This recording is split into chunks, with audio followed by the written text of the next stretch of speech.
गर्मियों का सीज़न आने में बस अब कुछ ही टाइम बचा हुआ है। ऐसे में सबसे ज़्यादा दिक्कत होती है हमारे विंटर क्लोथ्स और ब्लैंकेट्स को स्टोर करने की। तो ये हमारे बहुत पहले के ब्लैंकेट्स हैं, इनके कवर पूरी तरह से फट चुके थे, तो अब ज़रूरत है इन्हें न्यू कवर्स की।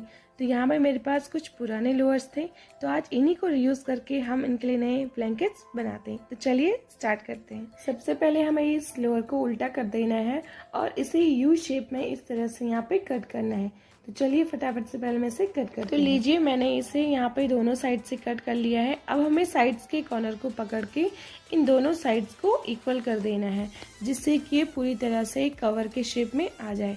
और अब हमें इसे यहाँ से सुई धागे से सिल के एक पूरा कवर का शेप देना है। अगर आपके पास मशीन है फिर तो आपका काम बहुत ही इजी हो जाएगा, और नहीं भी है तो आप इस तरह से सुई धागे से भी इसे बना सकते हैं। लीजिए फ्रेंड्स, मैंने इसे यहाँ पे तीनों साइड से सिल के रेडी कर लिया है। अब ये एक प्रॉपर कवर के शेप में आ चुका है। तो चलिए मैं आपको दिखाती हूँ। सबसे पहले मैं इसे यहाँ पे उल्टा कर लेती हूँ, फिर आपको दिखाती हूँ कि किस तरह से कवर का लुक लग रहा है। और ये जो लोअर का कपड़ा है ना, वो स्ट्रेचेबल है, तो आसानी से यहाँ पे ब्लैंकेट में फिट हो भी जाएगा।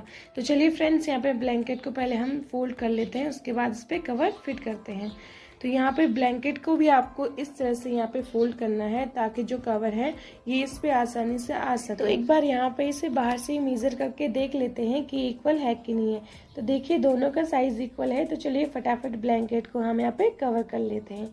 और यहाँ पे आप देख सकते हैं कि स्ट्रेचेबल होने की वजह से ब्लैंकेट अच्छी तरह से यहाँ पे कवर हो रहा है। तो फ्रेंड्स, आप भी इसी तरह से घर में अपने पुराने लोअर से इसी तरह के ब्लैंकेट्स कवर बना सकते हैं। तो लीजिए फ्रेंड्स, मैंने यहाँ इस ब्लैंकेट को पूरी तरह से कवर कर लिया है, और अब ये पूरी तरह से यहाँ पे सेफ है, इसमें कोई धूल वगैरह भी नहीं लगने वाली है। इसी तरह से मैंने दूसरा कवर भी बना के रखा है, चलिए वो भी आपको दिखाती हूँ। तो ये है वो सेकंड कवर, ये भी मैंने इस स्ट्रेचेबल वाले कपड़े से ही बना रखा है। और आप देख सकते हैं कि स्ट्रेचेबल होने की वजह से ना ये काफी आसानी से मैं इस ब्लैंकेट को यहाँ पे कवर कर पा रही हूँ। अब ये दोनों ब्लैंकेट्स यहाँ पे सेफली पूरी तरह से कवर्ड है।